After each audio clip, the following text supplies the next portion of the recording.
Well, hello friends, this is our midweek update for August 17th, 2022, and this is our 3-2-1. Before I get started, just returned from a Blois camp meeting out in far west Texas. This camp has been going on for 130 years, and it's ranchers and families from all over that area of Marfa, way out in West Texas. And so the founder of that camp, Reverend Blois, his great-granddaughter still attends that camp to this day. And she is a wood carver, and she carved me this cross right here. She found out that I collected crosses. And so here on my back wall is a cross from her. And so I just wanted to say thank you to Becky for that wonderful and treasured gift. So here's our 3-2-1. 3 things I want you to know. 2 chapters in the Bible to read. One way I would ask you to pray this next week. Okay, we've got some important stuff here. As you know, Matt McClure, our student minister, has left us to go to Texas. So students, parents of students, I'll be meeting with the student ministry this Sunday morning, 9:45 in the underground, and I'll be talking about who the search team is and what our plans are going forward and what we can expect in this interim time. And I want to challenge you as parents. I was talking with another youth minister yesterday, and he said so many times we think that our student minister is Batman and the parents are Robin when it comes to our kids' spiritual growth. No. The parents are to be Batman, and the student minister and the student ministry is to be Robin. We're to assist the parents as they do the work of raising their kids.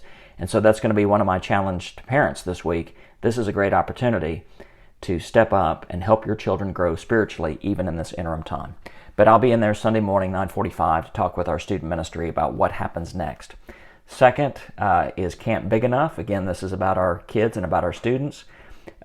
Kids that are entering pre-K and kindergarten. Camp Big Enough is going to be after church on Sunday. Call our preschool office. This is for parents as well, to help kids transition into big church, okay, as they start taking those first steps. And we believe as a church that our children learn how to worship best from their parents. And so this is why we have kids in worship with us, to model worship, to help them to grow and to learn. And it's a challenge for parents. And so Camp Big Enough is to help equip you for that. Finally, third thing I want you to know, on August 24th is our Vision Night. We postponed this in order to give Matt McClure a great send-off. But on Wednesday night, August 24th, we're going to have a Vision Night for all of our community group leaders. I don't ever like to use the word require, but leaders, especially of adult community groups, I'm asking you to be there that night. We're going to talk about some very important things about vision, what's expected of our community groups, what's expected of our community group leaders.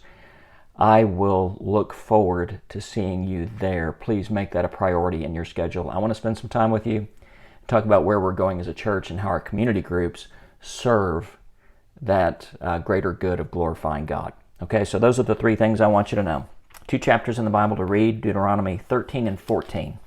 So the key verse, and this is again on the plains of Moab before the Israelites enter into the promised land. Moses himself won't go in. He'll turn over leadership to Joshua. But he's kind of giving his farewell message here. I want you to keep following the Lord even after I'm gone. And the key verse is Deuteronomy 13, the last part of verse 4. Keep his commands, obey him, serve him, and hold fast to him. That's a great verse, and I'm encouraging you to memorize verses in line with our anger teaching series right now, but that's pretty good as well. And all of chapter 13 reinforces that.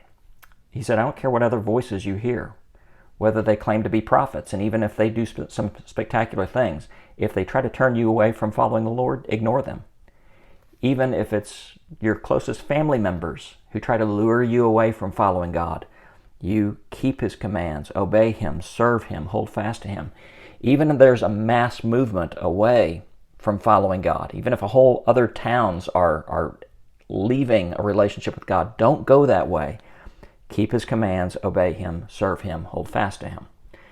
So that's really, those things apply still to our day today.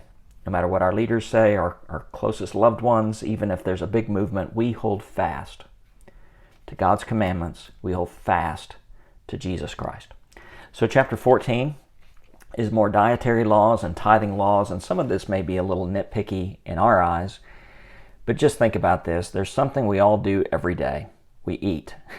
And so by giving dietary laws, what Moses is doing is he's creating some built-in reminders about holiness and obedience. Everything that goes into our mouths, everything that comes out of our lives should be holy to God. This is not just a compartment of religion. This is about an all-encompassing relationship with the Lord that affects every part of who we are. In Him we live and move and have our being.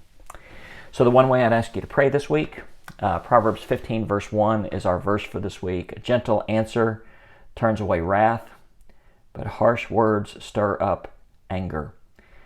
We saw that this last week in Naaman and Naaman's servant, saying, if the prophet asks you to do great things, when you've done that, he just asks you to do something simple, and a gentle answer often turns away wrath.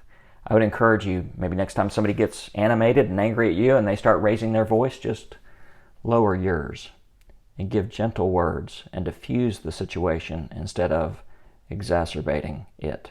And remember what I always say, no matter how people treat us, we love them anyway. All right, so that's the update for this week. I want to say that I love being your pastor. I love serving this church. And may God continue to be glorified in everything we do. May we make Him look good as First Baptist Church of Tulsa. Love you guys. Talk to you soon. Bye-bye.